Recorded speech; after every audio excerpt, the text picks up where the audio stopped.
Welcome into the voice of college football, West Virginia football, right here at the voice of college football. Thank you a lot for everybody for tuning in, being here with us tonight. Kind of a different show tonight because what I wanted to do was kind of speculate a little bit. Let's say Neal Brown starts out the season losing to Penn State, which is most likely to happen, then turns around and loses to Pitt. Would he be fired at that moment in time if we lose to Pitt 2 years in a row? Most likely, I would think so. And then who would replace him? And then come next year, who are we going to get to replace Neal Brown? Now, I'm not saying Neal Brown is fired. I'm not saying Neal Brown's getting fired. But what I am saying is it never hurts to look ahead and see who we might hire. And I wanted to bring somebody in with me tonight that knew a lot about the coaches all around the country, follows them really closely, and talk about all this with me. So I invited a good friend of ours, Ty Guy.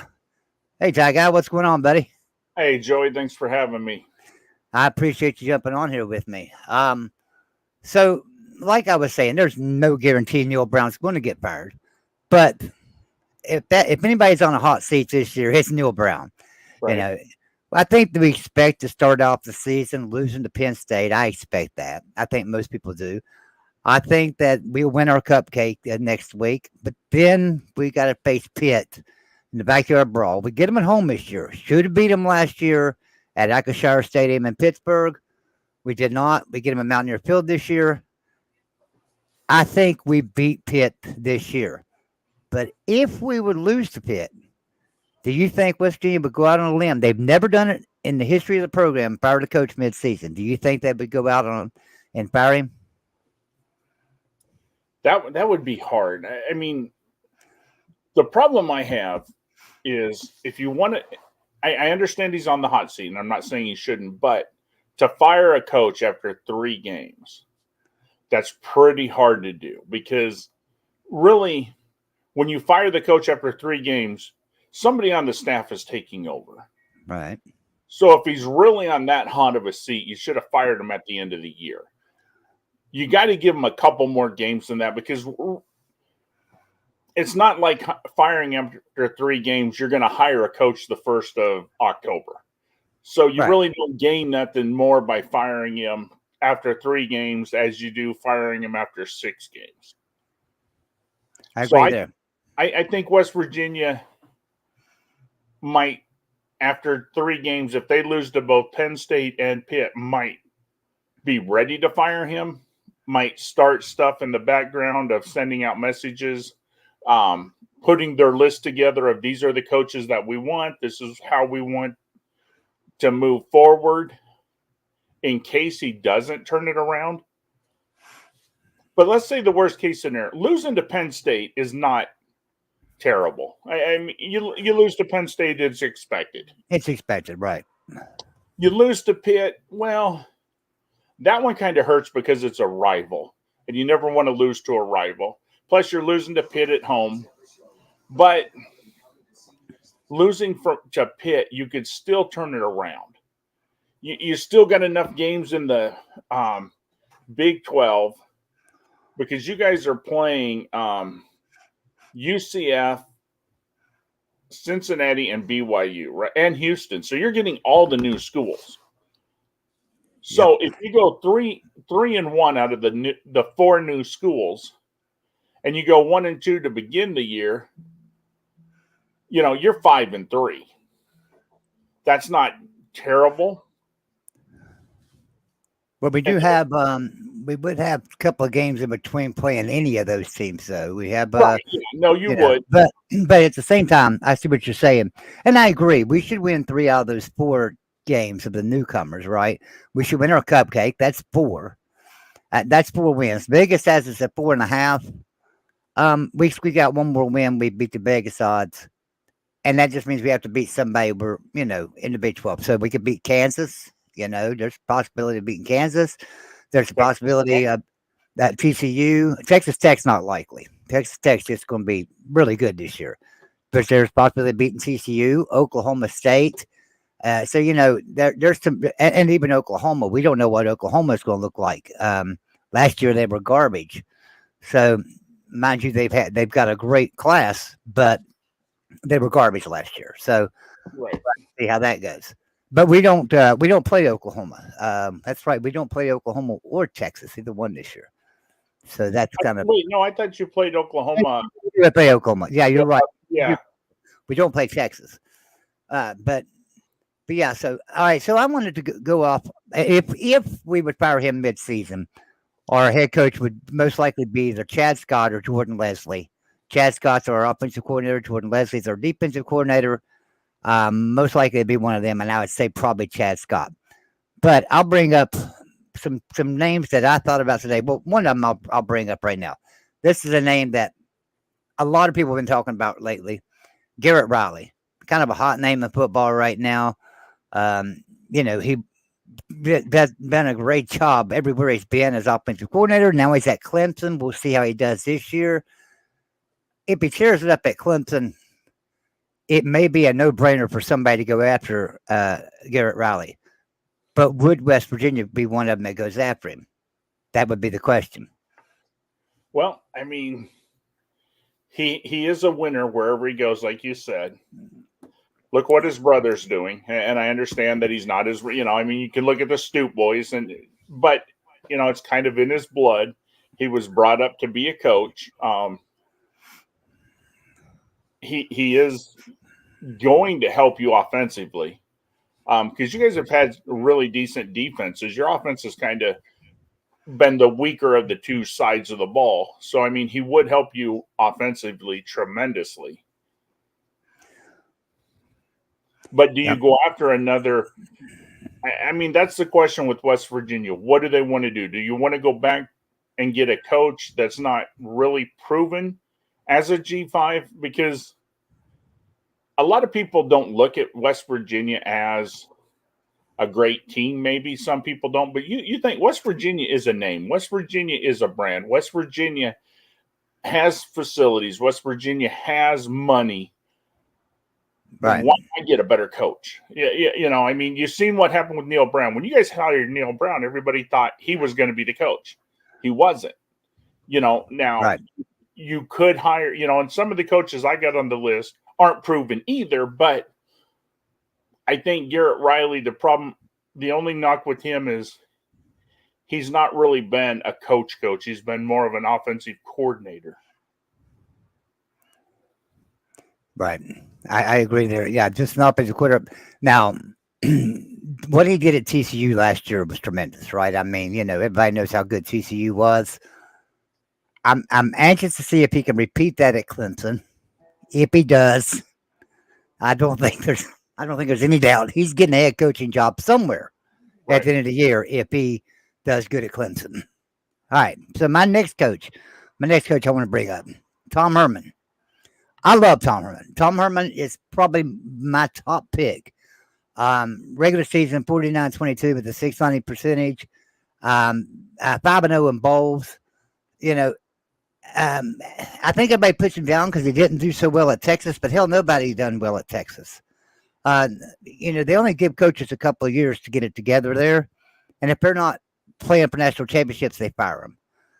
Tom Herman, he took over a team from Charlie Strong. Charlie Strong had built that team from 2014, 15, and 16, right? He had 3 recruiting classes. Going into his 2017 year, they fire him, right? And they bring in Tom. Now, I can't figure out why they fired Charlie Strong. Tom Herman came in with a great class. Charlie Strong had recruited really well for Texas, and he done fairly decent. I can remember 2017, decent team. 2018, a great team. And then they up and fire him. Now, but what did Tom Herman do wrong? Is my point. What did he do wrong? He won 4 just bowls for them. They got rid of him. They brought in Sark, who I'm familiar with, being at Alabama. He was a coordinator. But Sark took over that team and only won 5 games. When Tom Herman did better the year before, and yeah, they had some new players in that. But I think Tom Herman would have done better than Sark's first year with only 5 wins. I think Texas, being Texas, got rid of a coach that was building Texas up to get a name. The only knock I have for Tom Herman, and nobody can explain this, and we talked about this on many shows, is Is there a problem with Tom Herman because you don't hear his name being brought up for head coaching jobs? And to me, I'm with you. He's a good coach. Why doesn't he get a chance? Right. His overall career record in the NCAA is 54-22 with a 711 percentage rate. So, he's not just getting the bowls; he's winning them. Right. He's 5-0 in bowls. So amazing coach. Can't figure out why Texas fired him. Really, really can't. And then why he wasn't picked up immediately. So yeah, I agree. All right, my next coach on this list is not really a coach that I was looking at all. Jimbo Fisher. Here's what got me looking at him. The other night, Will Forbes and I sat into a StreamYard after a show, and we talked for probably 2 hours, and it was just me and him. We was talking, and he said, "Why wouldn't you want Jimbo Fisher?" And he started pointing all this out to me. Overall, 122-44, 8-2 in bowls, 0-1 in college football playoff, 39-21 at Texas A&M. That's his downfall.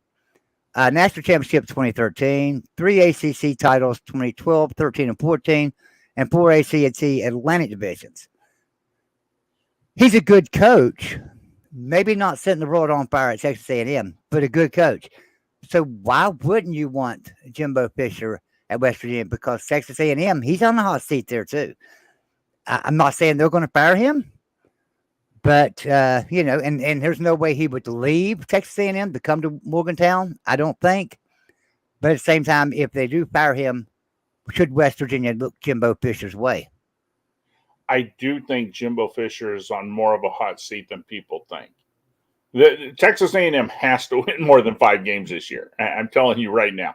5 games, he's gone. I don't know if 6 games he keeps his job or even 7 games.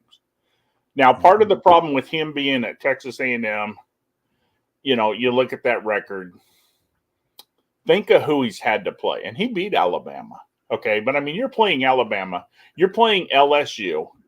You're playing, and I hate to say this, but it's Auburn, and Auburn is a decent team, and you got Lane Kiffin down in Ole Miss. So, I mean, there's 4 teams right there. That's hard to beat year in and year out. So, I mean, those are tough jobs. And then you think, he's playing crossover games and this and that. So, winning in the SEC in the West, now the last 2 years, the East have been strong, but in the West, that's hard to do. The only knock I have for Jimbo Fisher is he has never really developed a quarterback. And if you look at his problems at Texas A&M, if he had even a decent quarterback, not a great quarterback like Johnny Manziel or something, if he just had a decent quarterback, he beats Alabama 2 more times than what he's done. And he's won a bunch more games. I think everybody would agree. Yep, I agree. All right, now the last name on my list, and it's not really my last name. There's other names out there, but my last name on my list. This is if West Virginia decides, hey, we've never hired a black coach, right? The pressure's on them to hire a black coach, whatever. Somebody that I think would be a great head coach, not just, and I don't mean to put that as being a black coach. I just mean this is a great coach all the way around, Charlie Strong. And here's why he's a great coach. That first coaching stop, Louisville, 2010 to 2013, he played West Virginia those years. He understands the culture. He's been to Morgantown. He knows about West Virginia. Louisville is not far from the same type of culture right there. And he did very, very well at Louisville, if everybody remembers. He didn't do too bad at Texas compared to what he was taking on, right? Because when you go to Texas, you're not just taking on a football team. You're taking on every booster, everybody that writes a check. They all want to have a part and a say. Charlie Strong was trying to get a hold of that for the 3 years he was there. And unfortunately, it didn't work out. Then South Florida, 2017, 2019. Now he's 70-49 in regular season. He's 2013 Sugar Bowl winner, 2-time Big East championships, 2-time Big East Coach of the Year. He has BCS National Championships in 2006 and 2008. And College Football National Championship 2020. That was with Alabama, right? Was he an analyst? Yeah, he was in the analyst room with us. Right. So he's got a pretty good coaching record, and the biggest thing is he's back at Alabama now. Am I right? As a defensive analyst. Yeah, he's an analyst again with us once more. Right. So what's everybody's last thought before going into head coaching again? It's generally Alabama. Yeah. So Go so to the rehab. so he's probably looking to get back in the coaching rankings. Charlie Strong might be a great hire for West Virginia. Just simply, if nothing else, he understands the culture. Well, and Charlie Strong, the one thing he does really well is develops players. He's not as strong as a recruiter as the first two guys you mentioned. Not that he can't recruit, but he's not as strong as those two. But he can take a 3-star and make him a 4-star and even a 5-star. So you don't have to get the top players for him. He develops them really well. He always, game plans as well as any coach out there. He's a dedicated coach. I mean, there's very few coaches out there that will work as hard as Charlie Strong. I mean, he's almost like a Kirby Smart, a Nick Saban. He's at the office bright and early. He's not going home until real late. He puts in the time and puts in the work. He would actually be a real decent hire for West Virginia. I agree. I think so too. Now, a coach that's not on that list, and I see it all over the place in the chat out here, Rich Rodriguez. Let me tell you why Rich Rodriguez is not on my list. I don't know if the state of West Virginia would be open to hiring him back. Not only just the university, you got to have a state behind you. Rich Rod left us cold, up and run to Michigan. I mean, here we were getting ready to play for. Well, we could have played for national championship had we beat Pitt the last game of the year, right? We lost that game and should not have lost to Pitt. We were 24.5-point favorites. We lost that game for one reason. He had Michigan on his mind. Bottom line, I don't care what you say. Every Mountaineer that was alive back then or watching college football back then can tell you he had Michigan on his mind. Is why we lost that Pitt game. And then he up and leaves after the Pitt game, takes off to Michigan, don't even stay to coach us in the Fiesta Bowl. Bill Stewart coaches us to the victory in the Fiesta Bowl over Oklahoma. Now, Rich Rodriguez has left a bitter taste in a lot of people's mouths. I like Rich Rodriguez. I don't really have anything against him. He did a great job at West Virginia while he was there as a head coach. He did an excellent job. But when you up and leave a program high and dry, he didn't say nothing to his fans at all. Nobody in West Virginia heard from him till after he was at Michigan and still didn't get an explanation. It took till after he left Michigan and was fired from there to come out with an explanation as to why he left West Virginia, and it was over $50,000. He wanted a $50,000 raise for his assistants, right? Wasn't going to be for him. It was going to be for his assistants across the board, not each assistant, just $50,000 so he could keep some assistants. And West Virginia turned him down, but they had just gave him a raise and gave him what he wanted for his assistant coaches because he asked them for a certain amount and they give it to him. So I don't blame him for turning him down. He could have probably went back to him the next year and asked for more and got it. But at that time he had just signed up and just got the extension for his coaches. So if you've already given your coaches a raise, why are you coming back wanting more money? So I didn't blame West Virginia there. But the way Rich Rod left, especially turning down Alabama the year before, when Alabama went and got Nick Saban, they had first come after Rich Rodriguez. Rich Rodriguez turned them down. We thought we had a coach for life, right? We thought we had another Don Nealon that was turning everybody down, pushing the big boys away, and going to stay with us. And then he ups and leaves the next year.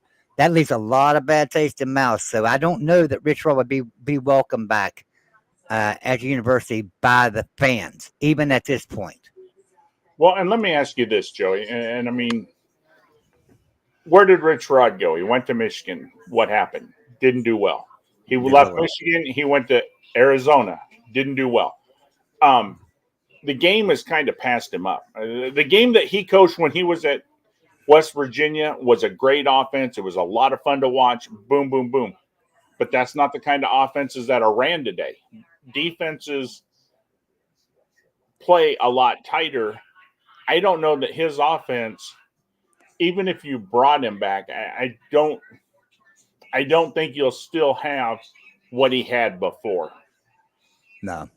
I really don't. And I'm not saying that he's, all of a sudden a terrible coach. I just think the way the game has changed, I don't know that his game would do as well in the Big 12 today as it did in the Big East back then. No, I don't think so either. It's just like somebody just pointed out in the chat over here. He had a losing record at Michigan and a losing record at Arizona. And bottom line, he had a winning record at West Virginia, but he was running an offense that nobody had ever seen before. Everybody changed their defense to go after that offense. And when he went to Michigan, those teams in the Big Ten knew exactly what he was going to do. Yep. And they got ready for it, and they stopped it. When he left there and went to the Pac-12, those teams realized what he was going to do. They adjusted to it and stopped it. It's sort of like Dana Holgerson's got a great offensive mind, but he changes it up. He will change things up on you. He might come out and look like a Rich Rodriguez offense one game. Next game he comes out and he looks like he's running Wisconsin football here. It's just like pound the rock. So, like Berry ball, right? That's Dana Holgerson's style to change it up. Rich Rod has one style. He doesn't change it up. And the proof of that is just watching him at West Virginia. And from year to year progressed. It was just the same offense. It just progressed with good players, really good quality players. So right, and think about that, Joey. If you go to Michigan, if you can't win at Michigan, especially back then, you have Ohio State is the only team in the Big Ten that has more talent than you do when you're Michigan. Right. Okay, that's the only team that is going to out-recruit you. Now, Penn State, they can recruit also, don't get me wrong. But honestly, if you're Michigan, you're only really recruiting against Ohio State. So it's not that he couldn't get the talent. I mean, the talent was there and would go there. He just it didn't work. And so if he can go to Michigan and do that bad with the talent he had playing the team, when you're playing Iowa, when you're playing Wisconsin and Minnesota and Purdue and you're Michigan, your second string is supposed to be better than their first string. And he was not even competing. Right. I agree. And the thing about it is he's always full of excuses too. When he left Michigan, he started telling everybody, well, I got there and the culture was bad. They didn't have a culture. Now I can't imagine Michigan not having a culture. That it's just not I could see that if he went to Syracuse, right? And him to say I had to build a culture. But at Michigan, I don't see you really having to build a culture. They sell out their stadium on a constant basis. It doesn't matter if they're 1-11, they're going to sell out their damn stadium. So I couldn't figure that out. Right. All right. So you have a couple of names on your list that you think would be great head coaches. Well, and the one coach that everybody's going to talk about is Jamie Chadwell. He was Coastal Carolina's coach, and I know he just went over to Liberty, which kind of surprised people because not that Liberty's not a great team, but it's kind of a sideways move if you look at it. I think he could be a great coach. Willie Fritz, Tulane's coach. Look what they did last year. I know the year before he went 2-10. It was a really bad down year. But the year before he done really well. But he did bounce back. And I think Tulane is in a position to be the best G5 team again this year. And so he would be a coach to watch for. And then another coach that I think would be a good one to watch for. I don't know that he would leave where he's at. Not that West Virginia is not 100 times better than where he's at, but I think he wants to stay in Texas, and that's Jeff Traylor, University of Texas San Antonio coach. He's really a Texas guy, so I don't know that he wants to go over to West Virginia, but if he would, he would really help your recruiting in the state of Texas. And I think he's a real up-and-comer.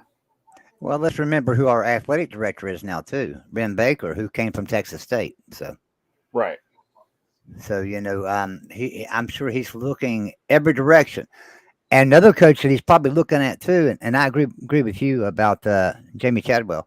Another coach he's probably looking at, too, is Lance Leipold. Even though I don't think we get him from Kansas, and here's why. Kansas is throwing a lot of money in their football program. They've announced they're putting $225 million in their facilities and stadium upgrades, giving coaches raises, just signed a new contract with Lance Leipold. So would Lance leave? I don't know. I don't know that he would, because they're kind of like pulling out the doormat, welcoming him in and saying, take whatever you want at Kansas, right? I mean, he took them to 6 wins. So, they hadn't had 6 wins since 2008. So, I mean, that's kind of amazing that he's done that. So they're just throwing out the welcome mat and throwing money at him. So I don't know that they would get him. And the other problem with battling Kansas right now, Kansas still believes in their heart that expansion is going to happen some more, and they still want to join the Big Ten so bad that they're willing to throw so much money in that football to make it look good for the Big Ten. Right. So I think, would West Virginia be a better fit for him? Yeah.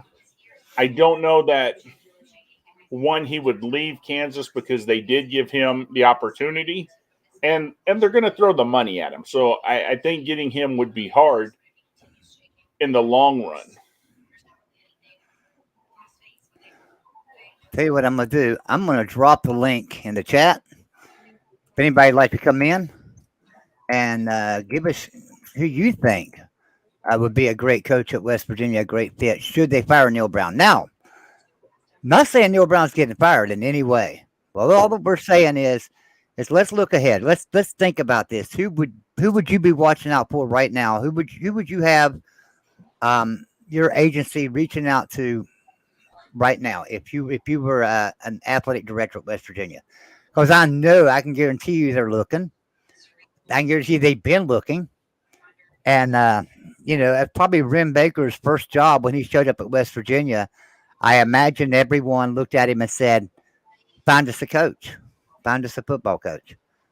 So, but yeah, we'd love to have you come on. Right now, Joey, unless you're Georgia, Alabama, Ohio State, Michigan, all the schools are looking at their next coach.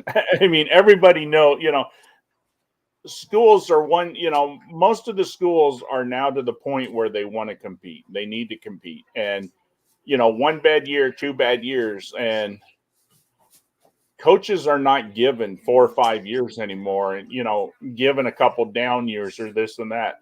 We're now in an era of, what have you done for me lately? And if you're not winning today, you're not going to be here tomorrow. It really surprised me Neal Brown got another year with how West Virginia did last year, that they actually gave him another year. That's kind of a shock from how football is. Right. It was really surprised me too. But at the same time, when I heard what was going on at West Virginia, and I think I called you too and told you, they're going to fire Shane Lyons. They're going to keep Neal Brown. And a week later, that's what happened. They fired Shane Lyons, kept Neal Brown. I think they did that, to kind of smooth the transition for Rim Baker. So when he came in, he could get everything under his belt, learn about West Virginia, learn about the history, everything, and then go and find us a coach that fits that mold. Right. So I can see why they did that. But at the same time, I think I would have fired him, taking my chances. Well, and the other problem you guys have, and we talked about this extensively, is you just brought on a new athletic director. You're not spending the kind of money you need to spend in the football department. Your assistant coaches are not, the money is not there. So you brought in a new athletic director. It gives him, 7-8 months to figure out a good budget for next year. What will it take to get a coach? What will it take for him to get the assistance he needs to where we're competing for a Big 12 title year in and year out? And I think you're at that point. I think, unfortunately, I don't think your last athletic leader cared so much about the business end as far as how much money needed to be put in. He paid Neal Brown, but he didn't give Neal Brown the tools to succeed. Right. And so now I think you brought in a new athletic director. He understands what it's going to take to win, the money that's going to be needed, because you guys have the facilities. The facilities ain't the problem. It's just the coach, and for those of you out there who don't know, West Virginia only paid, what did we say, $3.85 million for all their football coaches except for the head coach. And that is not a lot of money in today's football. And if you compare that to schools around them, all right, so if you look at Virginia Tech, Virginia, Tennessee, Kentucky, Penn State, Pitt, Ohio State, look at the schools around them. We are less than half. That's the closest one, it's $66 million. So we're almost right at half at 3.5. So we need to get that up some. I think Virginia Tech's the next one at $6 million. So, they've got to bring them coaches' salaries up, the assistant coaches. That's for sure. You can't hire good assistant coaches with that small of a budget. What's Alabama's budget right offhand? Do you know? For assistants? I think it's like 7.5 million. Well, no. Yeah, just the assistants is 7.5, but I think it's like 9 or 10 million when you start adding all the analysts and everybody right. I mean, in today's market, a good offensive coordinator is going to run you $750 to $1.5 million, somewhere in that price range, and that's just offensive coordinator. So now, let's say it's only $750,000. Okay, if the defensive coordinator is that too, you got $1.5 million in two coaches. Now you got to have line coaches, quarterback. So 3.85 is not a lot of money to share. So Georgia, Harry Legg is saying, dang, Georgia's is like 12 million. Georgia does pay their offensive coordinator a lot more than Alabama plays them. Okay. But here's my point of all that and why I wanted to say that. People want to get on and say, how come West Virginia can't be like Alabama? How come West Virginia can't recruit like Alabama? How come West Virginia doesn't do as good as Alabama and stuff like that? Right there's why. Money talks, right? Bottom line, and this is the world we live in. Is money talks, and so you have to have the money to throw at these coordinators to get good coordinators. Because when you get a good coordinator, you're also getting a good recruiter. Good recruiter can get you that good talent, right? That 4 and 5 star talent. That's what a good recruiter can have. Now, listen, Neal Brown is an excellent recruiter. Just signed a 4-star today. Just got a 4-star commitment today. As a matter of fact, I think that was his 5th. Am I wrong about that? I think someone told me it was his 5th 4-star recruit. So, but he can't do it by himself, and his assistant coaches, he can't pay to get good ones with the 3.5 million. We do have someone wanting to come in and have a talk with us, and that is Mr. Will. What do you say, Will? Hey, Will. So I know we've been talking about how West Virginia doesn't have much money for their assistant coaches. Do you think Ren Baker can change that? Do you think that he can help get the fundraising up to hopefully get some better assistant coaches for this next coach that's going to come in? I mean, assuming Neal Brown doesn't work out for Neal Brown. Right, I do, because here's why. Well, we had Ren Baker on The Voice of College Football. Mark Rogers did an interview with him, and right before the interview, Mark called me and told me his list of questions he was going to ask him. Asked me if I had any more, and I said, "Yeah, let's ask him about this money situation and how our assistant coaches aren't paid anything." So he did. He asked him, and he said that's something they've got to look at because they're not keeping up with everyone else that's in the area. And if you're getting beat by Virginia Tech and Kentucky and things like that in that area, you can out recruit them, right? You obviously can't. So that's a big excuse me. That was a big thing for him, was that we got to increase that budget. Right now, my other question, Joey, is who pays your coach? Does your school pay the coach, or do the boosters pay the coach? Because a lot of the big schools now, the boosters are the ones actually paying the bill.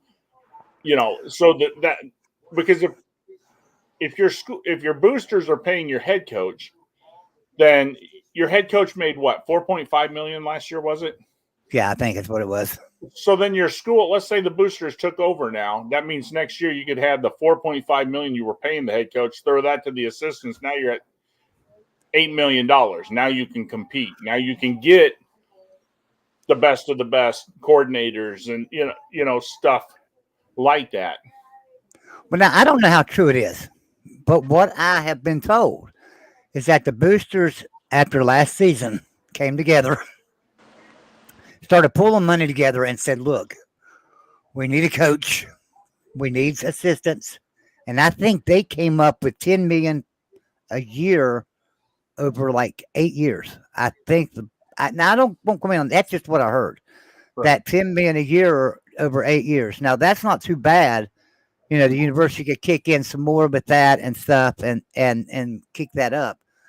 Now I don't know how true that is, but if it is $10 million a year, think about it. You could hire a head coach and pay him $6 million a year and have $4 million left for your assistants. That won't touch that budget, but you could add a couple of million to it from the university, and all of a sudden you've elevated your program a whole new step. But think where you're at though, Joey. You're at let's say 4.5 million for the head coach, 3.85 for the assistant. So you add them together, and I'm not good at math, but let's say 8.1 million. And now you got 10 million from your boosters. So now you actually got 18.1 million that you can spend. That's not going to cost the university a penny more than what they spent last year. So at 18 million, you could buy a coach for 9 million. You got 9 million for all the assistants. You got a damn good staff. I mean, because let's face it, you're not going to pay the 12 million that Kirby Smart makes or Nick Saban or that. But after the top, 7 or 8 coaches, you're down into the $9 million range. And if you got $9 million to throw out, you're going to get a good coach. And if you got $9 million for him to get assistants, guess what? There's some schools on the list ahead of you that's not paying their assistants $9 million combined. So right. You would actually be ahead of the ball game. So let's take Franklin. Let's say Franklin gets fired up in Penn State because they get tired of him not winning a big game. You could get a coach, of that caliber, because I bet Penn State is lucky to pay $9 million for all their assistants. I had a question here from Josh Basin. He says, "Who are West Virginia's alumni billionaires to flip the bill?" So Jim Justice is our governor, one of the wealthiest men in America, billionaire. Our stadium is actually called Milam Puskar Stadium because it's named after Milam Pharmaceuticals. And anybody that knows about Big Pharma can tell you a little bit about that. Then Ken Kendrick, who is the owner of the Arizona Diamondbacks. Yep. So we've got some really rich. You got Jerry West, right? Rich alumni. Oliver Luck, Jeff Hostetler. We got some really wealthy alumni at Western University. Believe me, they can put the bill. So yeah, that's not a problem. When you get right down to looking at it, and you start looking at some of the rich alumni, and see, these are just rich alumni that are into sports that will support the programs that I'm naming. So, right, and the nice thing about West Virginia is you're in a state with nothing else, sports-wise. I mean, you're like Alabama. Alabama, we have Auburn, Alabama, and twice a year Talladega. So yeah. I mean, that's all we compete against, and you're the same way. All you have is football. All we have is West Virginia. Yeah, so I mean, it does help to get alumni. And also, I mean, if you got alumni willing to give $10 million for coaching and you're already spending 8, what if you save 2 million of that and tell the alumni, we can get these coaches for this, take that $2 million and throw that into some NILs. That way, now you're also getting you're paying players to come. And I don't care. People can write in the thing that that's not what NIL is. And I agree with you 100%. That's not what NIL is. But let's be honest, that's what NIL is. I mean, teams are paying players. I know it's for name, image, and likeness, but I don't care who you are. Your coaches are paying for players now. It's being done. They're throwing, these companies are, look at Texas. If you're a lineman, no matter what, $50 million or $50,000 a year, just every lineman makes at least that from just one company. Yeah, I watched. I looked it up the other day. Well, not too long ago, about West Virginia's average pay across our offensive and defensive line per player. It's like 55,000. It's crazy, I mean, so yeah, West Virginia can keep up with things. We've got a really strong NIL collective that does really well, and that's how I know that our alumni and our boosters and stuff will come along and say enough's enough. Let's get a good coach and throw some money in there. Now, here's the problem, and this has always been the problem with West Virginia boosters, is they'll throw the money in now and expect results, right? And then when the results happen, and that coach comes back wanting more money, that's when they don't throw no more money out there, and they say no, we don't, hit the road, whatever. That's been West Virginia's problem. We get a decent coach. The only coach we kept for a long time was Dana Holgerson, right? I'm not Dana Holgerson, Neal Brown, Don Nealon. Daggone it, Don Nealon was with us for 20 years, but Don Nealon, he was like he was born and bred in West Virginia. He wasn't, but man, when he showed up in West Virginia, he fell in love with the state, fell in love with the culture, and he did not leave. Believe me, he had a lot of offers. A lot, especially after 1988 and national championship game, all that crap. I mean, he had a lot of offers to go elsewhere, a lot bigger programs. He turned them all down. So, and then we brought in Rich Rod. Rich Rod was pretty good coach here for 8 years at West Virginia, but up and left. The coaches we bring in, though, we pay them good, and then we cap them out, and we're like, okay, that's it. We did that to Don Nealon. Luckily, Don Nealon stayed. But we did that to Don Nealon. I can remember looking and like coaches. This was back when coaches were first starting to get like $1 million a year and like 1.5 million a year, and that was big money back then. I remember looking at what Don Nealon made a year. It was like $200,000. And there's coaches out there making 1.5 million. He was being offered these jobs and turning them down. Yep. You don't find coaches like that anymore.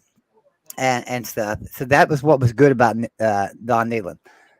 But now, see, that's the problem with football today. I mean, you just got done saying that Rich Rod came for 50,000 more for, that's the problem. I mean, write down today what you paid this month in groceries. And then next year at this time, write down what you paid in groceries. Everything goes up every year. I don't care what it is, So, I mean, you just go back 3 years ago and see what the average coach made and look at what it is today, and next year, guess what? Offensive coordinators are going to demand more money, and the year after it's going to be more money. I mean, eventually there's going to be a breaking point, and I do agree with that. But unfortunately, I don't see an end in sight anytime soon. These coaches are just making more and more money. So, yeah, you can go to your boosters today and say $10 million will be great. And you said over 8 years, but I'm thinking in 4 years, instead of 10 million, we're going to need 12 million now a year. You're going to have to bump that up 10 to 20% to keep on pace with the other schools. Yep, you are. You are, because another school will come along and offer that coach a little bit more money to come in. Yep. We all got anything else for us, man? Yeah. What do you guys think about John Summerall from Troy? I know he just got to Troy, but if he has another great season, I think that would be good. young guy. Don't mention the name Troy to West Virginia. Yeah, they're not going to make that mistake twice. No, that mistake won't. Listen, I Neal know, Brown but, went like- 10-3 Neal Brown went 10-3 for 3 straight years at Troy. Well, this guy went 12-2. He went 12-2. Yeah. But here's my question for you, though, Will. Honestly, what is your take? Because I asked Joey this earlier. You're West Virginia. You're a top, you're a top 20, 25 team at least. Do you go the route again of an unproven coach, or do you just finally pull the trigger and go for a coach that has experience, has the recruiting?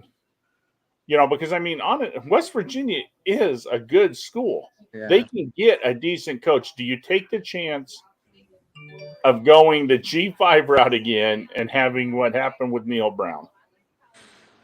Well, the thing with West Virginia is I'd rather get a good G5 coach with good assistants than a guy like Charlie Strong, who, he's not a bad coach, but I know he was in a tough situation at Texas, but I felt like he definitely underperformed. Sorry. That's what I'm going to leave you in here, but I'm going to bring in Tyler as well. Tyler would like to join in with us. How's it going, fellas? Hi, Tyler.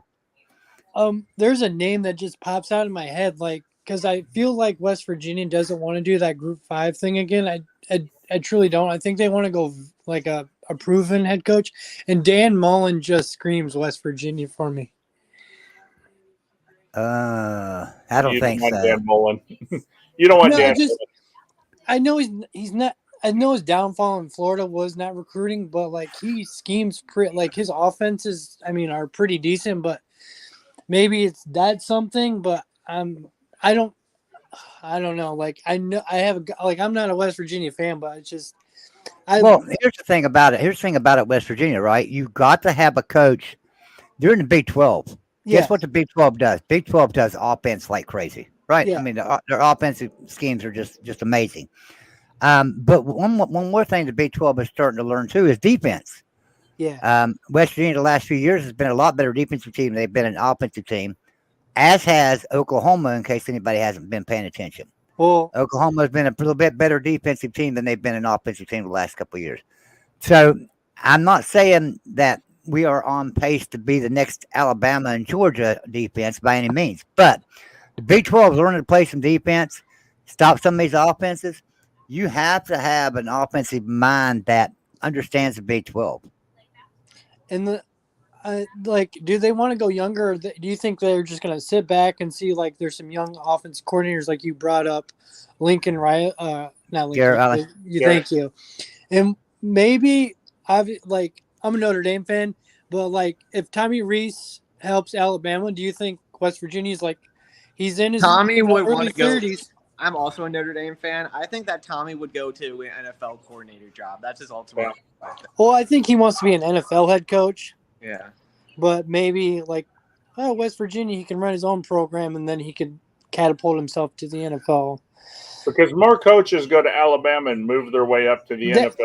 That's Kirby Smart went back home. We knew that was going to happen. Yeah. And Kiffin went to Ole Miss after going around, but he went to Florida International first, and then Sark went over. But look at the ball. Look at Drabel. They're all going to the NFL.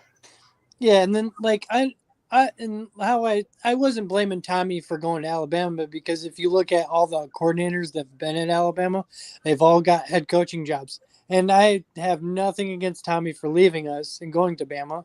Don't blame him one bit. Nick Saban calls, you have to pick up the phone. But again, I see him wanting to be a head coach, but I think he was an offensive assistant with the San Diego Chargers, so he kind of has that what the Chargers run now. So, who I think would be good for WVU from Notre Dame? Mike Denbrock would do a good job at WVU. I think that would be a good fit. Yeah. If you could get him from LSU. Yeah. He hasn't been a head coach, but I think he could do a good job. He's all the Notre Dame media love him still. even though he went with DK. So, Well, the let nice me. thing be an about West interesting Virginia coach. this year, though, is, and me and Joey talked about this earlier before we went live. What other teams are going to lose their coaches this year? Missouri has the best chance of losing their coach. Oh yeah, in the SEC. Drinkowitz. Yeah, I do think this, and I'm not saying this is going to happen, but Iowa got rid of their athletic director. Kirk Ferentz's son is no longer safe. no. Kirk Ferentz has been there, 27 years. If his son goes, I think he retires. I think he's close to retiring. So you might have Iowa open up. But I mean, besides Iowa and Missouri, what other good Power 5 team is going to lose a coach this year? So West Virginia is in a spot where they could get the top available coach, I think. I was gonna say Michigan State, but that's too big of a buyout. Unless, or A&M and Jimbo. Yeah, I was But if thinking, Jimbo gets fired, it helps West Virginia because West Virginia has to call Jimbo. Jimbo already said he wouldn't mind coaching West Virginia, and if he's available, you're going to take him. So, and I think he'll still get his A&M money. Yeah, I mean he's going to. Oh yeah, if he gets fired, because I don't know who Jimbo Fisher's agent was, but he got a heck of a deal. yeah. Well, in that case, so did Neal Brown.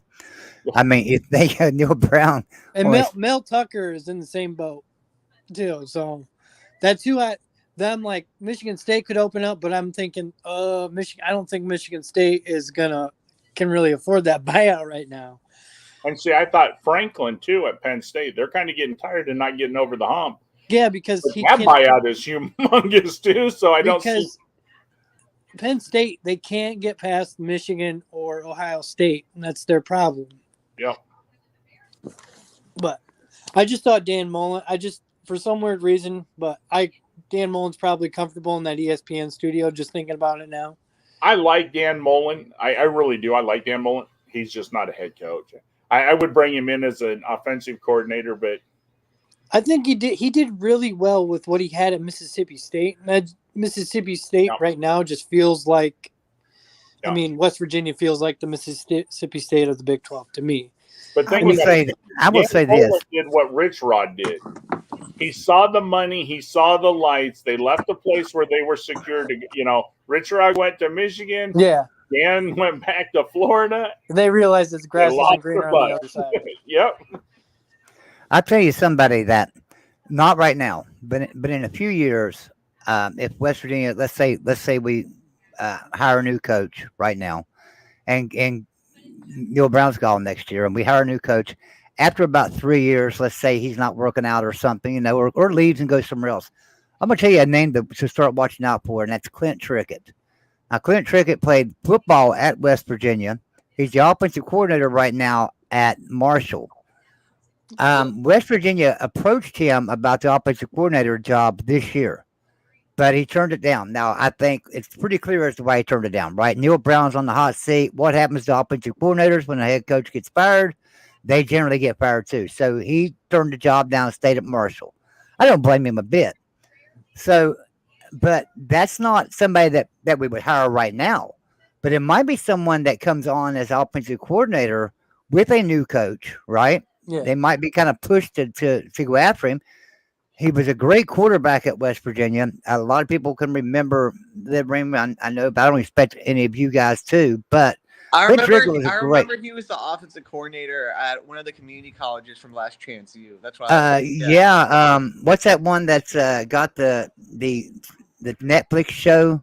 It was somewhere in Mississippi. Yeah, that Mississippi school. It's got that Netflix show or whatever. Yeah, he was he was there. Yeah, he was the offensive coordinator down there, and done a great job. And now he's at Marshall, and obviously doing a pretty good job. Just ask Will, right? How did Notre Dame like him? Okay, changing the subject. Jeff, do you think that Harsin could fit at West Virginia? Brian Harsin. Yeah. I mean, Harsin is a good coach. Mm-hmm. Auburn did not do him any favors, did not help him out at all. For whatever reason, within 2 months of hiring him, they were already disgruntled with him. They did. It was crazy. Like he just got there. Yeah. But let me tell you another coach, and this might make Will mad, but a coach that I'm thinking would do good at West Virginia, and he's not giving a chance. I know he wants to be in the NFL, but it's not working for him. Eric Bieniemy. Oh yeah. And I know he's at the Washington, but I think he would do an awesome job as a head coach. And for whatever reason, the NFL is not giving him a chance. But look what he's done. I mean, everywhere he's went, And he's coached an awesome offense. And could you imagine his recruiting pitch to like quarterbacks? See what I did with Patrick Mahomes? Yeah. I can get you to do that at West Virginia. Exactly. You know, and especially if he has a good year at Washington. I mean, how do you not give someone like him, and that would give West Virginia a shot in the arm at a really good offensive coordinator, you know, and it would help your offense out tremendously. And he can also do the Charlie Weiss thing, like what he did when he recruited at Notre Dame, showed them Super Bowl rings. And I mean, what kid's not gonna? Oh, that's a Super Bowl ring. There's one more thing I want to bring up because it just kind of reminded me when you said Eric Bieniemy.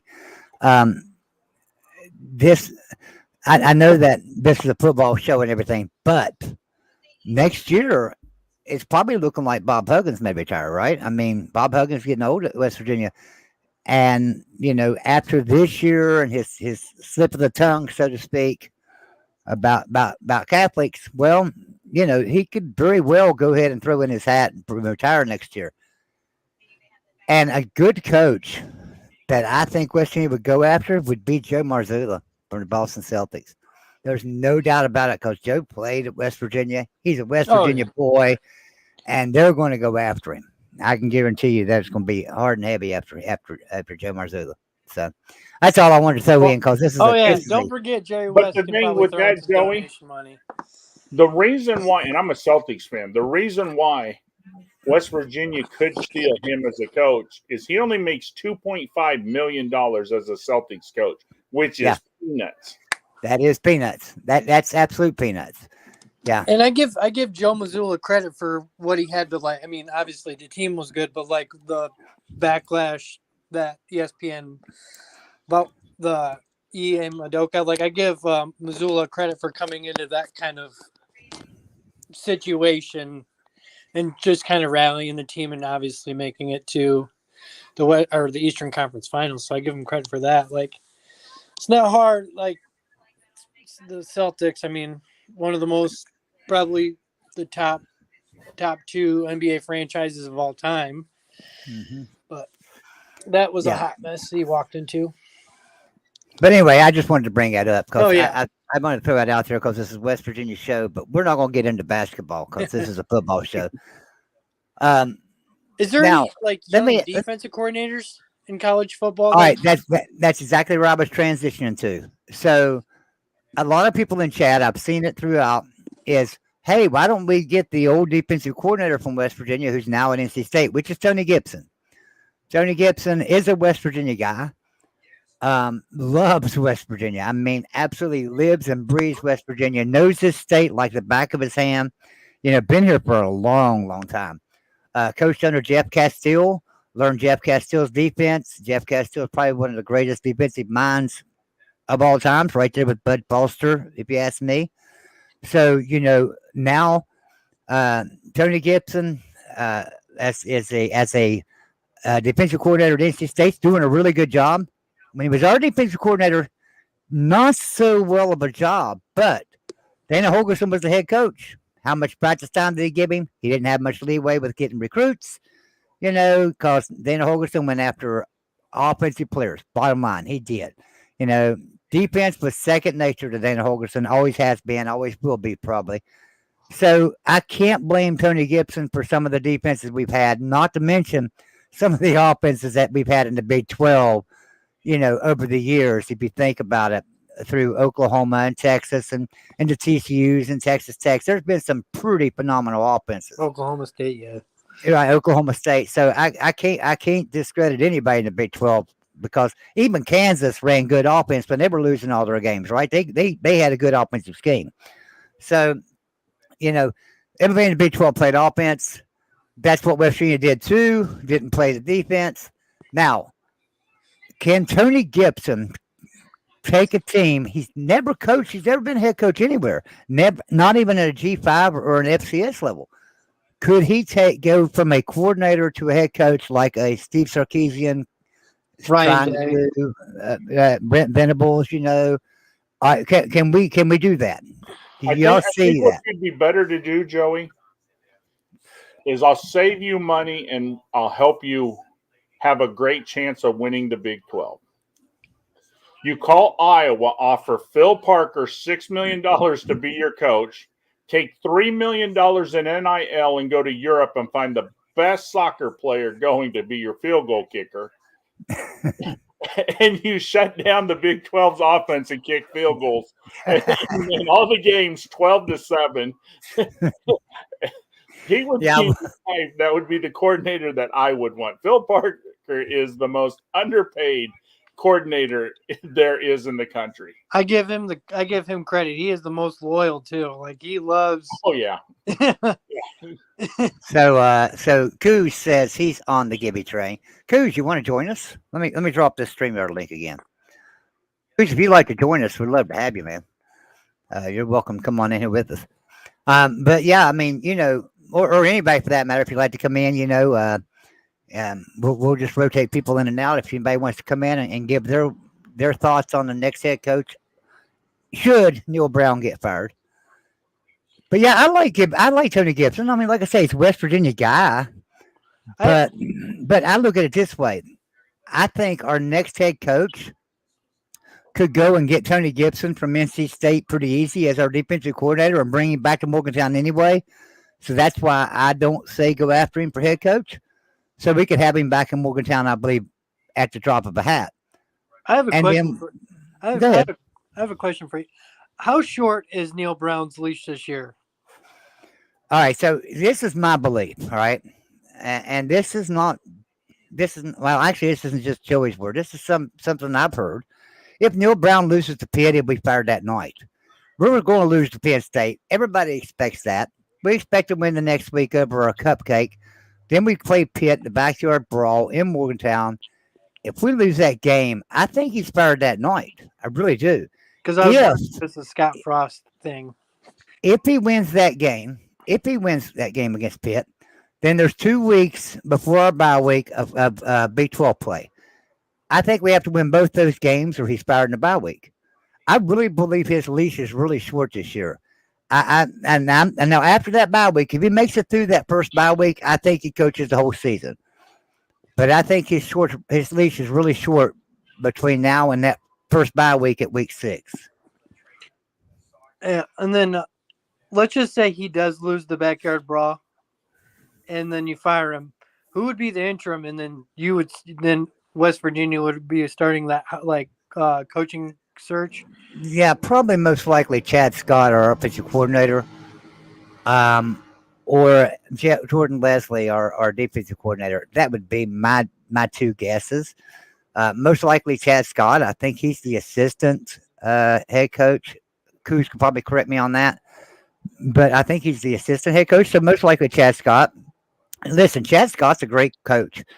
If anybody, listen, there are videos online of Chad Scott mic'd up at WU. Watch those videos. Chad Scott's a good coach. I mean, he has a great camaraderie with all the players. They all love him. He's a great guy.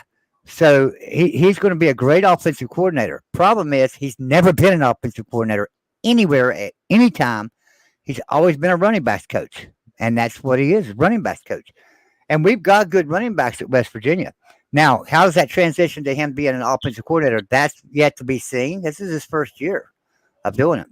And they promoted him because literally they couldn't find anybody else. Like I said, they went after Clint Trickett at Marshall, but Clint turned him down. And I don't blame Clint. I think I would have too. So, well, and the other question, though, is, Joey, just because you hire an offensive coordinator really don't mean nothing if the coach is not going to give him, carte blanche to call plays and this and that. Because, I mean, I was not Bama's offensive coordinator. I did not like the guy. But, honestly, he was running Nick Saban's plays. I'm sorry to tell you, he's running Nick Saban's plays. And that playbook was written by Kiffin and they give Sark a little bit of leeway. They didn't give him very much leeway, but does Neal Brown, having a new coordinator, does he let him call the plays and run what he wants, or does he still control it? Because if he's still controlling it, I don't see a vast improvement. Well, we've got Coos Walker in here with us now. Coos, thanks for joining us, man. What's up, Coos? Hey, Coos. Can y'all hear me? Yeah. Yeah, we can hear you. Can you see me? No, Yep. can't see you, but we can hear you. You got a black screen. I don't know what's going on. My camera's on. So anyway. He's in the witness protection program. That's probably Ladies and gentlemen, the artist formerly known as Coos Walker. Probably best if you don't see me anyway. I got a face for radio, as they say. We'll just show the West Virginia logo. There we go. I'm on the Gibby train, man. I think Gibby I think it's his time. I think he's proven he's a good defensive coordinator already. I think he's a good recruiter. Players love to play for him. I think he would not have any issue getting players motivated.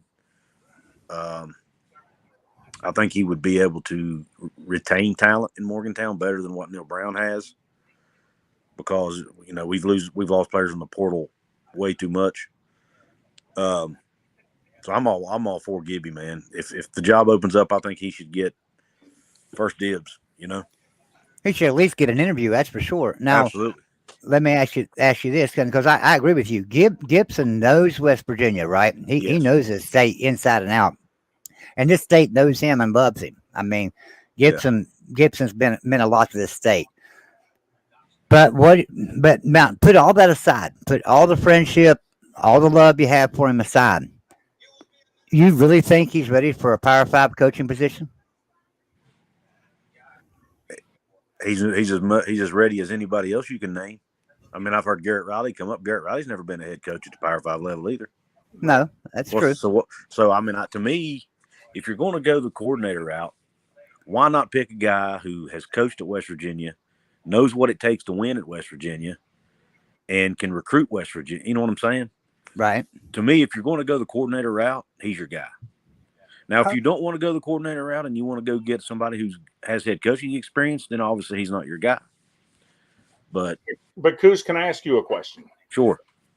I don't know when you hopped on, but I talked about this earlier. I truly believe that if West Virginia gets rid of their coach, the only other two schools that might lose a coach this year, one is Missouri. We're pretty sure that if Missouri don't turn it around, they're going to get rid of him. So that job will be open.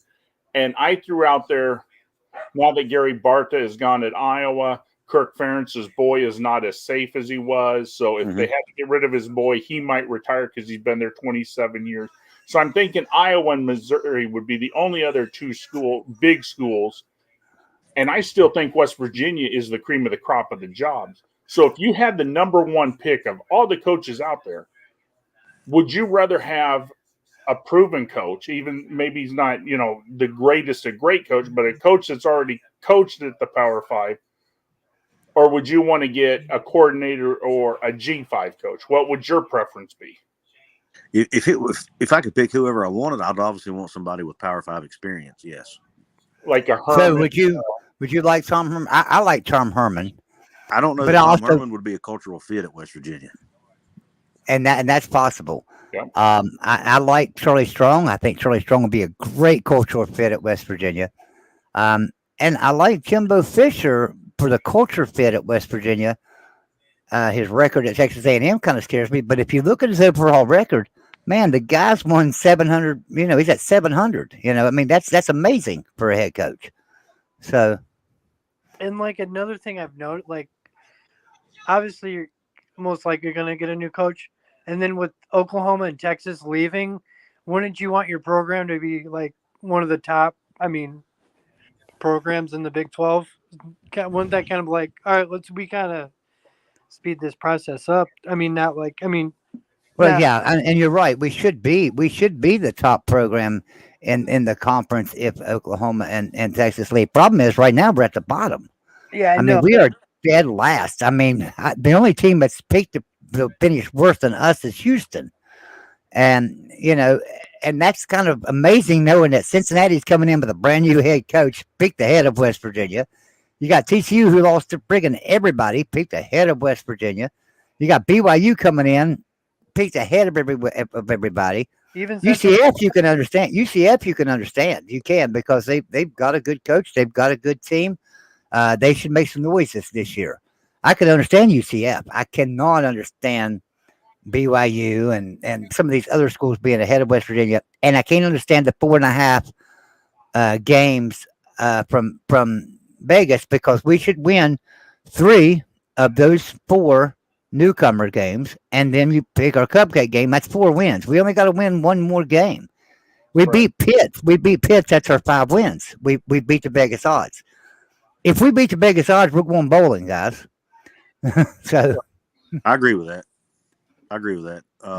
But my question would be, how did you get there? I mean, as West Virginia, you should never be Vegas odds of 4.5 win. I mean, because you guys have the facility. You guys, I mean, your name, your recognition, your recruiting ability in that. I mean, West Virginia should not ever go less than 7 wins in the Big 12. I just don't think you should, We came into the Big 12. We came into the Big 12 with, I think, Vegas odds had us at 10.5 in 2012. At 10.5. I'm sorry, Coos. Go ahead. I'm sorry. I didn't mean to cut you off. I was just going to say, it all comes down. He asked how we got there. I mean, basically, Neal Brown has not been able to retain players. He's lost multiple 4-star guys to the transfer portal. Guys who would probably, Travis Kenobi wrote a great article about this, actually. If you look at the 24/7 Sports composite that they do about talent on rosters, I can't remember what they call it, but anyway, if you take the guys West Virginia had lost, and if they don't leave, West Virginia's a 10-win team based on that metric, instead of a 5-win team. That's how many guys they lost, and the talent of those guys: Drashawn Miller, Tyke Smith, Akeem Mesador. You know what I mean? Guys that would have made huge differences in games.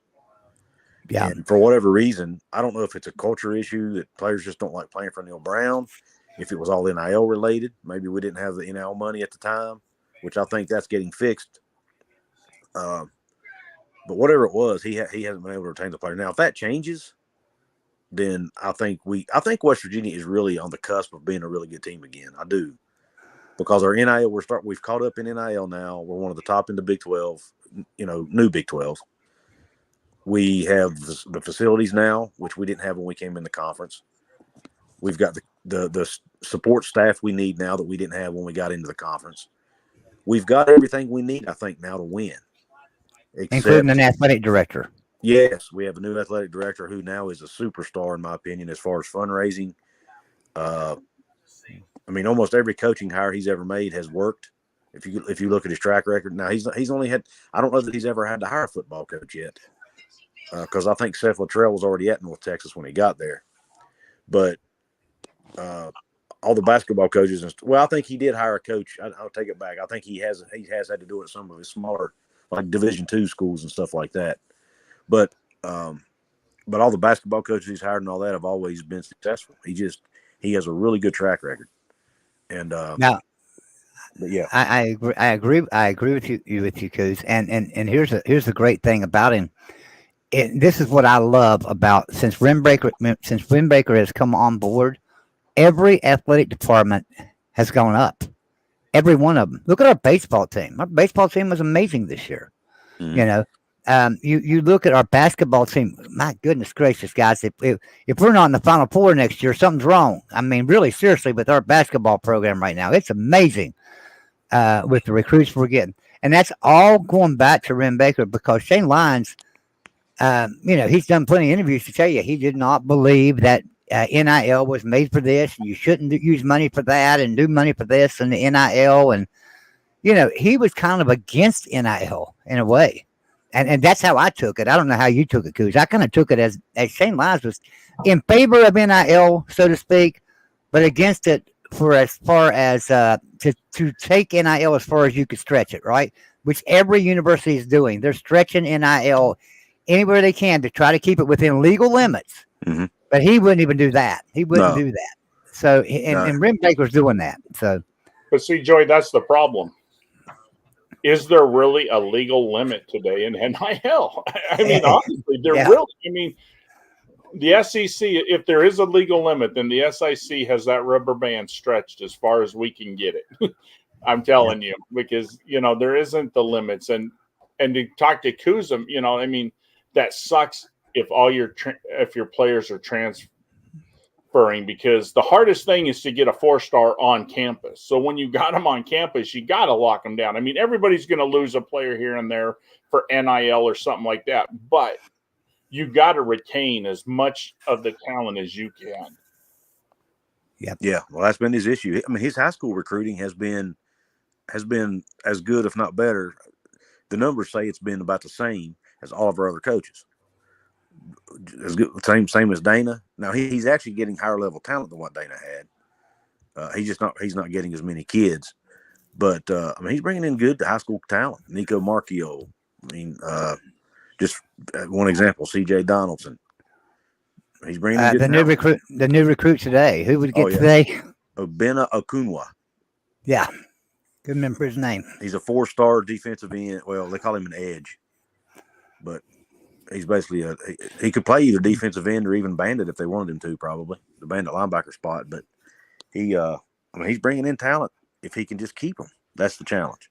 But see, that has to tell you something, though. I mean, because if a coach is not keeping talent, there's a problem there somewhere, either with the coach, with the environment. There's got to be something that causes players to leave in groups. I've heard, and Joey, I don't know if you've heard this either. I've heard from a couple people that Neal Brown runs a really tight ship. He expects a guy. He's as far as his team rules. And Dana was a lot more loose with his guys. Kind of let them do kind of what they wanted to, as long as they stayed out of trouble. And Neal's not like that. He's the complete opposite. And I think if you go all the way back to Rich Rod, you have that, right? Because Rich Rod did the same thing. I mean, you hear Pat McAfee telling stories today about being on that team in 2006 and 2007, and they were just loose and free. They went down to play Georgia in the Sugar Bowl, right, in 2007 or 2006, and we were loose and free and ready to go. And Georgia was all this tight ship, and West Virginia players were out partying. Georgia players were like, we're getting ready for football, and we whooped them. But Neal Brown let a lot of people get away with a lot of stuff. Now, I don't know that Neal Brown. Yeah, you're right. He's not loose. He's because Van Holgerson was loose. Rich Rob was loose. But Bill Stewart, I think he was kind of loose for the extent, for the most part. But he ran a tight ship too. Yeah. But Neal Brown is running an extremely tight ship. I mean, if you're late for a practice, you're friggin' getting suspended. Bottom line.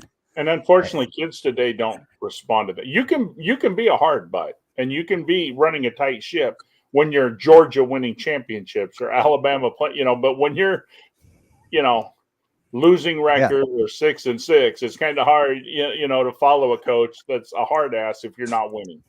But now at the same time, I completely respect Neal Brown for running a tight ship and running a good program, right?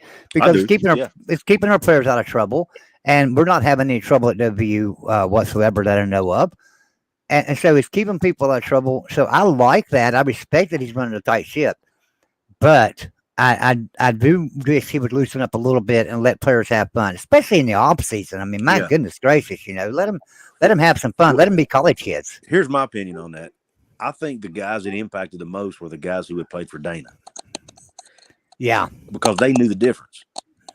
Right. If he gets kids in there that have never played for a coach like that before, he's probably more likely to keep them. Does that make sense? Because they don't know any different. Yeah, it makes a lot of sense. And if you, as you can see, and as you know, what was it, 2020? We lost 29 people to the portal. All of them were Holgerson recruits. Well, except Mesidor. Yeah, except for Metzler didn't leave till 21. Oh, what year did you say? 2020? 2020. Oh, I'm sorry. Yeah, you're right. Yeah. Well, on the bright side, Joey, that is not even a record today since Deion Sanders ran off the whole Yeah, the that's whole true. team. So you're not yeah. you're not the record holder anymore. Yeah. I think Oklahoma State beat us this year too. Oh yeah, they lost a lot. They did. But a problem too, the guys we've lost to the portal, we've replaced them. At least this past year, the guys we replaced them with did not play well, and that was a problem too. We're losing 4-star caliber guys, and we're replacing them with group of 5 players and FCS players. Yeah, no, they're they're proven group of 5 and proven FCS players, but that is a problem. You're right. You're losing a 4-star athlete to the portal, and you're bringing in a group of 5 player. There's a big difference there. And some of those group of 5 players end up being really good. Charles Woods, for example, was an all Big 12 corner.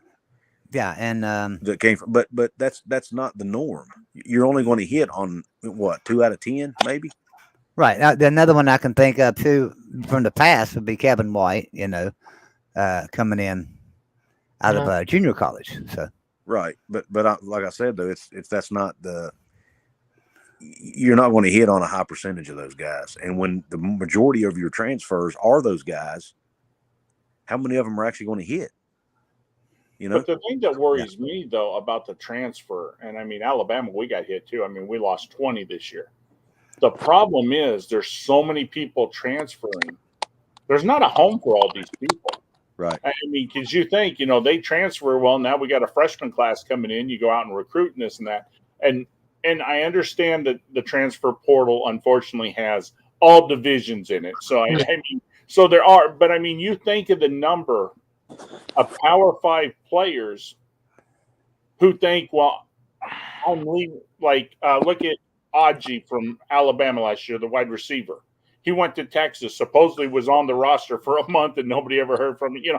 So you leave a program and they don't get picked up that are good players. Yeah. And then there's a couple guys who've left West Virginia that still, like 2 years ago, never did get on a roster that I know of. Exactly. So they gave up, a scholarship and a chance to play to be stuck in a portal with no home. This is kind of like that's what they asked for. Yep. Do you guys think that they should do like a spring game with just portal players to like try to like that would be cool. Like an all-star game. An all-star game with the transfer port. There you go. And another thing that the portal didn't, or the COVID year didn't help, because a lot of schools, you're going to have that 6-year senior where it's like, well, we have freshmen coming in. It's like, you might as well, like, I'm pretty sure coaches are like, yeah, you might as well just leave, because that COVID year kind of is still messing with you. I'm like, wait, he's how many years in college football now? Like, JT Daniels is going to be playing for his 4th school. Yeah. Now, Will, that was a great idea. Why don't you next May start up a college combine? And you get them all to run through a combine and have all the coaches go out there and run them through the drills like they do for the NFL draft. You guys, excuse me for a second. I gotta let my dog out. I'll be right back. So, Kuz, are you pretty sure that Neal Brown? Are you thinking Neal Brown will get fired this year? I'm not as confident as Joey is. You're not as confident? No, because if you hear they ask Ren Baker about it, he always talks about how hard their schedule is. He talks about how he doesn't look at just wins and losses, which, I mean, he's given the politically correct answer, I guess. Right. But he says you can't look at just wins and losses. You have to look at the trajectory of the program. How many injuries did they have?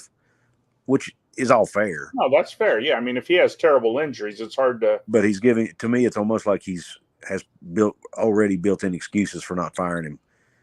And that's not, and just to be frank, our university is $35 million in the red right now. Right. So if we do fire him, his buyout will have to come from donors. So now, do you agree with me? Because I was telling Joey, and I've said this a while, I think one of West Virginia's problems is you guys pay $3.85 million for all of your assistant coaches combined, which is a little low. Do you think it's low also? I mean, it is if you look at. I don't know. I haven't looked at the rest of the Big 12. Have you looked at the rest of the Big 12 teams? I haven't looked at all the Big 12 teams, but I've looked at like Pitt, looked at, some of the, and I mean, I know what the SEC pays, and I'm not trying to compare, to Georgia or Alabama or that, but most of your top 20 teams are paying at least $5 million. Yeah. It's definitely an issue. And that's one of the things almost every coach West Virginia has ever had has had that complaint. It's the reason Rich Rod left, to be honest. Because they wouldn't give him extra money for his assistant coaches. Right. We had talked about that earlier, that and I had mentioned that West Virginia is good at getting coaches. The problem is when they come to them later on in their cycle and say, hey, I need more money for this, this, and this, they're not good at giving more money away. Yeah. I'll be honest with you. I'm not I look for him. I think his contract's up next year, so he may retire. He's 78 years old. But I'd like to see Gordon Gee retire and get a new president. I just don't know that he's the right guy for the job anymore. I could see that. I don't see him retiring, but I mean, I would be all for that if he retired. I think it would be a good thing. I mean, I don't have anything against him necessarily, but right. I mean, we look. Our university's $35 million in the red. Our football team's not any good. Our basketball team has struggled the last few years. It's just like, and I know sports is not his main priority. I get that. He's the president, but it matters, and that $35 million wouldn't be as bad if we were winning football games because you know why? Because they'd get more students enrolled. Because that's what football does. It helps. Well, I mean, again, I'm an Alabama fan.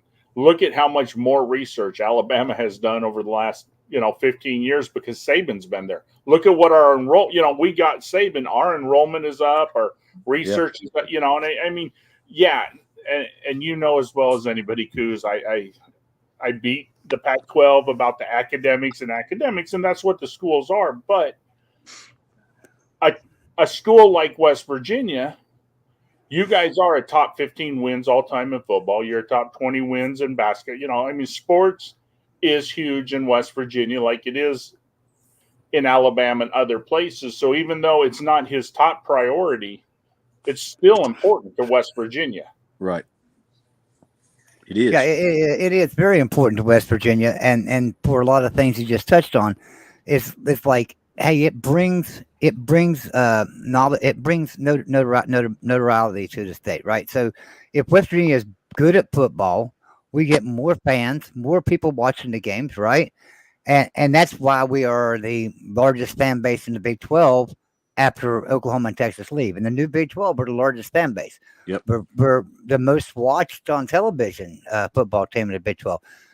But the problem is we've been going down at a decline since Neal Brown took over. And this year, we'll drop below that. I guarantee you we'll be passed up by other teams in the Big 12 this year unless we come out and pull off some kind of a miracle against Penn State or lose to Penn State in a close one and then beat Pitt. Then our fan base will start coming back, and watching.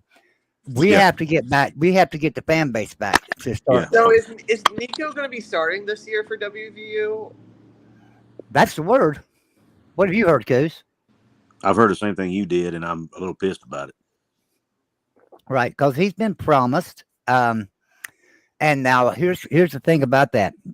So a guy that Coos and I have had our differences with, Brad Smith, the voice of Motown, did an interview supposedly with Neal Brown's agent, who told him Nico's agent, who told him that Nico has been promised the starting job at West Virginia, that he's been promised that. Now, I called up a friend of mine at West Virginia immediately, somebody in the know, and asked him, is that true? And he said, I'm not going to deny that, Joey. That's what he told me. I'm not going to deny that, Joey. So it's obviously true. He has been promised a starting job. Now, does that mean he can't be beat out? I don't know, because if you look at our spring game, Nico didn't do very good. Mm-mm. Garrett Riley did. Garrett Riley, my goodness gracious, I got so many coaches on my mind. Garrett Green outperformed him at everything, but we don't know what offensive plays were called. We don't know what the defense was that was called.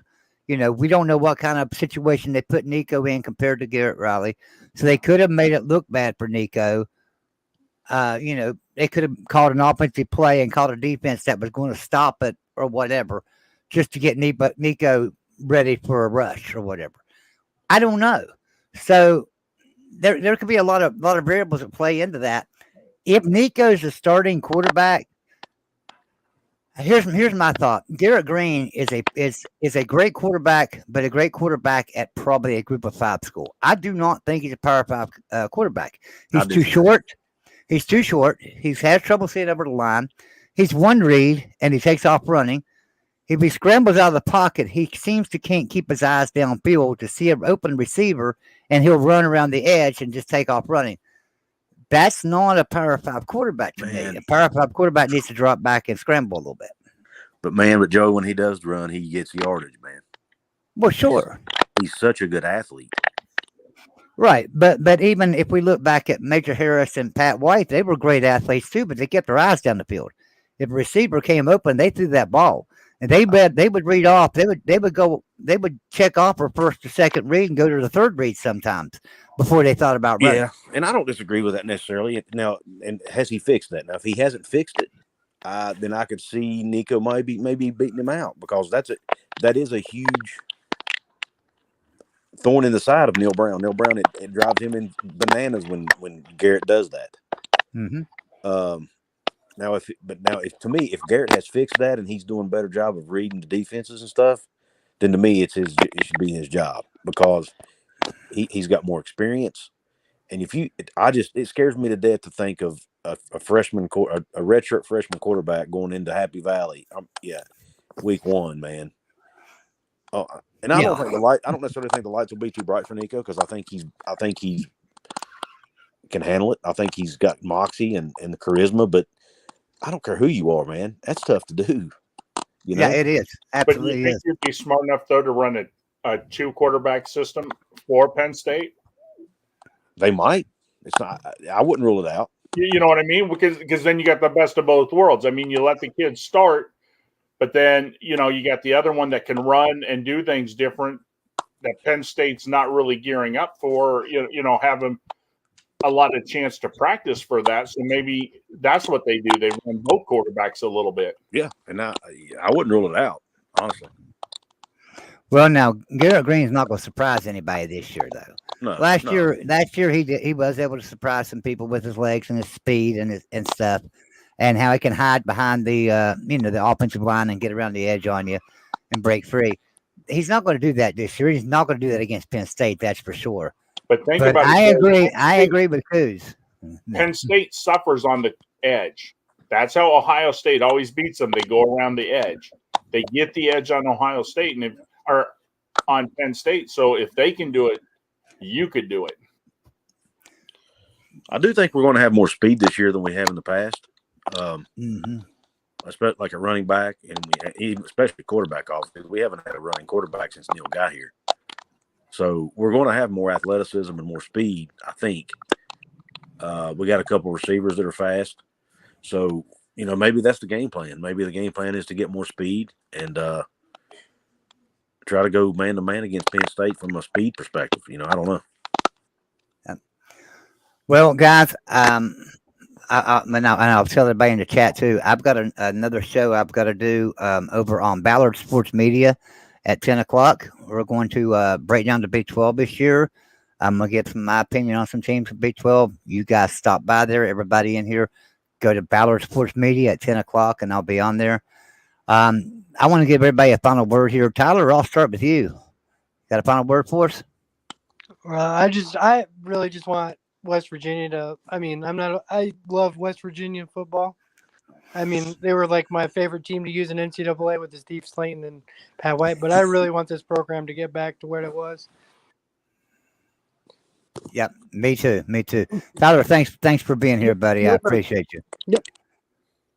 Will, our Yeah. resident Notre Dame fan. Got any final words for us, We're buddy? getting a lot more Irish fans on the Voice of College Football lately, which warms my heart.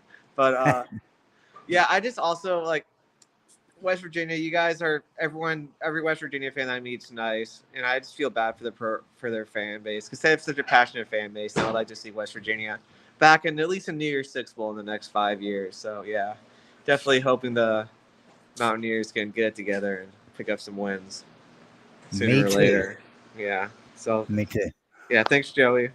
Will, thank you for being here, buddy. Coos, my friend. Yeah, I appreciate you stopping in with us tonight, man. absolutely. Thanks for the invite. I was glad I had a few minutes to hop on. Hey, one thing before Coos talks. Listen, guys, Mountaineer Paul. Mountaineer Paul's got a great channel over there. If you haven't subbed up Mountaineer Paul, he just hit 1,000 subscribers. Congratulations. Hats off to Mountaineer Paul. So be sure and check out Mountaineer Paul. But check out this dude right here, too, Coos' Corner. Go ahead, Coos. Tell them about where all they can find you and everything. Yeah, I'm Kuz's Corner on YouTube, obviously. I talk West Virginia football. I talk a lot about Tide Guy's favorite subject, conference realignment. I try to cover as much of the Big 12 as I can, but I also have a basketball channel with Mountaineer Paul called Hoops from the Hills, where we talk about West Virginia basketball. That channel is getting closer to 1,000 as well, so go sub that up, please, if you don't mind, if you're a college basketball guy or person. And then I'm on social media at Coos206 on Twitter, Coos' Corner on Facebook, and I do have a website now as well, Coos'sCorner.com, where I have some blogs up for you guys to check out if you want. And some great merchandise, too. Yeah, I got merch, all kinds of different designs. Yeah, different things to choose from. On your merch, Joey? Huh? Do what? Is he in your store? No, he's not in my store. Oh, no. Okay. No. But Coos, I appreciate you coming in, man. Thank you so much. Thanks for everything you do for West Virginia, too, man. That Hoops from the Hills channel that you and Mountaineer Paul do is amazing. I tune in every time y'all go live. I do. Man. I turn it on. Sometimes I just have to listen to it and do other work, but I'm always there, man. Thank you. I appreciate it. And thanks for having me on. And Tide Guys, good to chat with you, man. Hey, Coos, I tell everybody on Twitter, I said the reason why Coos is bald is he pulls his hair out every time we argue on Twitter. Yeah, I ain't gonna lie. You've pissed me off a few times, and I'm sure I've done the same to you. So. You know what, though? Honestly, I pick at you a lot. I really do. And I know I do, but nothing but love, man. I really do enjoy your show. I really do respect your opinion. And you know what? We don't see eye to eye on everything, but you know what? Even when we're bickering or arguing in that, I always respect what you have to say. And I do appreciate all your point of views. Well, thanks for that, man. I try to do the same. I try to be open-minded and respectful of other people's opinions, even if I don't like it. So, right. Anyway, thanks for having me on, and good night, guys. And good night, Coos. Thank you. Let's go Mountaineers. Thank you, sir. Now, Ty Guy, when you get done, before you leave, stay in the back room. I want to talk to you a second after the show. All right. But Ty Guy, tell everybody where they can find you, what you got going on, and everything. All right. I'm Ty Guy, and I have my own show, and every Monday night we do trivia or Jeopardy. And starting on Tuesday nights, if we do Jeopardy on Monday, then we're going to do trivia on Tuesday. So I'll be doing 2 shows a week again starting next week. I was down to just one because I'm kind of on a mini vacation. So if you get a chance, come over, watch that. If you'd like to play one time, I can send you the link. You come on in. If you can win that night, you'll win some merchandise of your choice. So hit me up and come and see how fun it is. Most of the people on this panel that Joey hangs around are on the panel for trivia. So it's a lot of fun just watching them answer. And yeah, it is. And Joey, before I go, I'll tell you right now, I've looked over your schedule again, and I seriously, I see 6 wins for you guys. I think you have a chance at 7, but I think you'll go at least 6-6 this year. Yeah. Well, I looked it over myself and thought the same thing. I even thought for just a minute, 8-4. But then I was like, nah, that ain't gonna happen. But I can see a 7-5. But I can also honestly see 4-8. So, a couple of them games are going to come down to how does the ball bounce. Right. You know, and that's football. I mean, you're always going to be in a game you should win and you are fighting tooth and nail, and then you're going to be in a game that you should be blown out, but you're fighting tooth and nail. And if the ball bounces right or wrong, but I think you guys will go.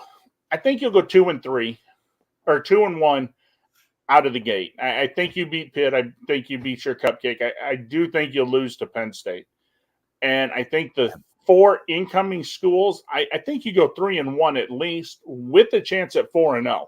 So at the worst, I think you're 5-2 on just those games. So I think you win at least one of the other games, if not possibly 2. I agree. All right, Fat Guy, thanks for being here. Listen, I appreciate everybody for coming in to chat with us tonight. We'll be back next week. Hey, listen, here's what we got coming up next week. I'm going to have Jordan Cruz from Country Roads Podcast back here with me. Last week we broke down offense.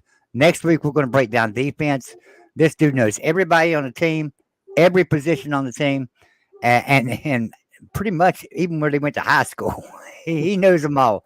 So he's going to break down our defense for us really well next week. Be sure you tune into that. We appreciate everybody for tuning in.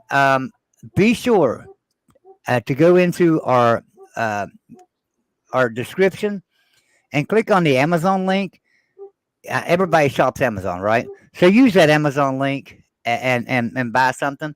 Also, the Voice of College Football is brought to you by Aura, AURA. If you'll go to aura.com/MarkRogers, aura.com/MarkRogers, and I'm sorry, I'm not in a position where I can type the link in. Tim Prangley's in here. Maybe he'll type that link in for us. And sign up for a free trial. It should be a free trial. It supports the show. It helps us out tremendously. Aura, AURA.com/MarkRogers. And I appreciate everybody for being here tonight. Everyone have a great night. We'll see you next Friday night.